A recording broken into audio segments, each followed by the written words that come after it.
ប្រតិបត្តិព័ត៌មានកម្ពុជាទឹកសម្រាប់ថ្ងៃទី14ខែកុម្ភៈឆ្នាំ2026តាមបណ្ដាស្ថានីយជលសាស្ត្រ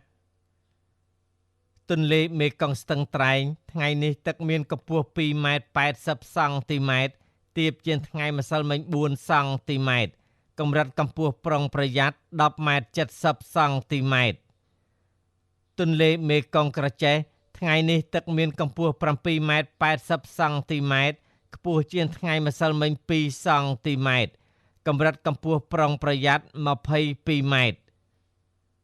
ទន្លេមេគង្គកំពង់ចាមថ្ងៃនេះទឹកមានកម្ពស់3ម៉ែត្រ16សង់ទីម៉ែត្រខ្ពស់ជាងថ្ងៃម្សិលមិញ6សង់ទីម៉ែត្រកម្រិតកម្ពស់ប្រុងប្រយ័ត្ន15ម៉ែត្រ20សង់ទីម៉ែត្រទន្លេបាសាក់ចតុមុខថ្ងៃនេះទឹកមានកម្ពស់2ម៉ែត្រ46សង់ទីម៉ែត្រខ្ពស់ជាងថ្ងៃម្សិលមិញ9សង់ទីម៉ែត្រកម្រិតកម្ពស់ប្រុងប្រយ័ត្ន10ម៉ែត្រ50សង់ទីម៉ែត្រ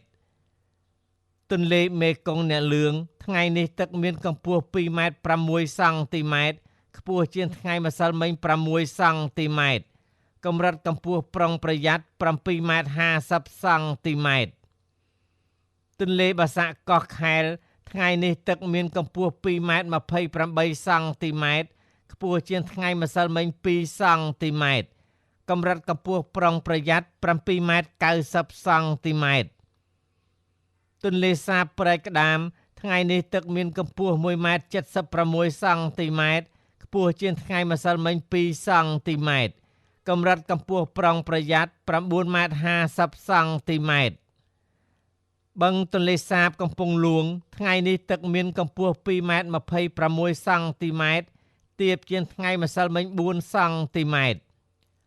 សូមជម្រាបជូនថាស្ថានីយជលសាស្ត្រទន្លេមេគង្គទន្លេសាបនិងទន្លេបាសាក់ទឹកបាននឹងកំពុងស្រកនឹងឡើងបន្តិចបន្តួចការផ្សាយរបស់ក្រសួងធនធានទឹកនិងឧតុនិយមថ្ងៃទី14ខែកុម្ភៈឆ្នាំ2026សូមអរគុណ